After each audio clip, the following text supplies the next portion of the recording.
Oh, Pixie lover. Pixie lover ka ba? O kaya, gusto mo ng aluminum. Aluminum na Pixie bike. Teka, mura-mura lang to. For only. Oh, secret muna. Papakita ko sa'yo. Yan. Eto.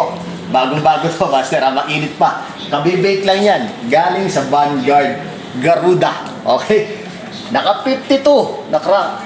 Tapos, kita nyo naman, mamahalin ang itsura. Tapos, naka rim brake. Pwede mo i-rim brake yan.